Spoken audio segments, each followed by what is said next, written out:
So luckily for me guys, my beautiful wife Steph here, she's been out with me many times trawling. So she knows about what we're going to do and how we're going to do it. First thing I want to do, this is a rope right here that I have attached to the fish eye. It goes all the way back to this. This is the fish eye that's in the tail bag of the net, and it keeps an opening that fish that get caught in the tail bag can run back out of the tail bag without getting killed. And I'm just making sure right now before I even get out of the boat that my tail bag is closed. You never want to get out here trawling around and figure out that you didn't tie that tail bag. It does happen. And I'm just going to drag this net straight up onto the beach with that rope and buoy, get it all pulled out as she feeds it out to me. You can see this is a 25-foot trawl net, guys. So the tide is going out, and when you're doing this part of it with the tide going out, you do have to watch very closely that you don't get the boat stuck. Tide drops fast here. We have a 6 to 10 foot tide swing here in South Carolina. So this is that rope, and then this is all going to come into play later on. You're going to see us how we use this rope with this buoy to our advantage in this method of shrimping that we're doing.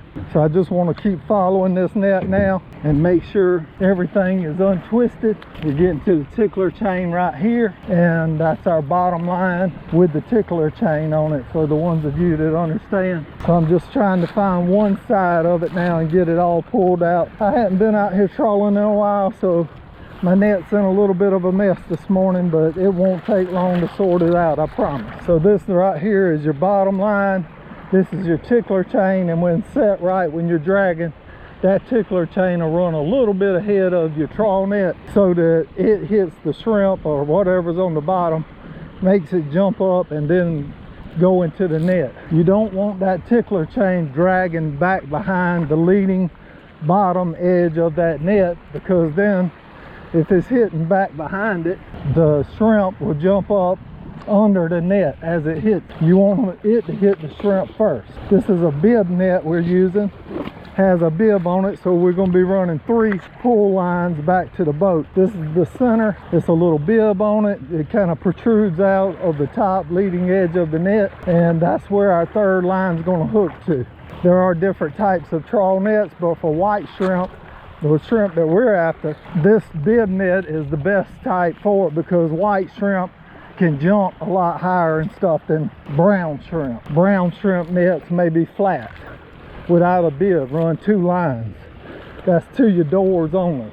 So that's set out pretty good right there. And so you can see we have a V. It's like a big funnel here, and everything that gets caught in this big V gets flushed back through the net. I am seeing a small little hole right here that I'm just going to tie together real quick. One little small hole does make a difference, but I didn't bring anything to mend the net with now, so just do the basics, what you can. When you come out, you find little problems, just keep moving forward. You might lose a few shrimp here and there, but that'll be fine. I'm just trying to tie one of these strings back to something else, or the other strings, just to help close this opening up just a little. Can you back up a little bit, Steph? Make sure you ain't getting stuck. Every few minutes matter out here. That's why I'm trying to get her just to go ahead and see. Tilt the motor a little bit. Go ahead and give her a little push back. All right, that's good. She's good. So now we're going to set out our trawl doors and get them hooked to the net. This is the little trawl doors we're using. Trying to get them closer down into the edge of the water right here. You can see how that trawl door is set up to put equal pressure as when you're pulling. It's going to be trying to propel itself or pull like a planer left and right. That's what your trawl doors do. This is your weighted side, the sled, and that rounded edge is what should be going out towards the front. Come in here, you find your bottom rope of your net and your top. Get those hooked up, and you can tell that the tickler chain's there. I do like to follow it back across. Just make sure everything's pulled out straight and even on that side, so when it pulls off, it starts planing immediately. And when you're doing this type of trawling, it doesn't matter if the doors are laying down either way, because when you start to pull, these doors, having these chains that apply this pressure equally to them, they're going to stand up and automatically start to pull out. So it don't matter if it's laying like this or like that, as long as you get it hooked up and you're not all tangled up in your net. You don't want to tangle your net up off the pulley.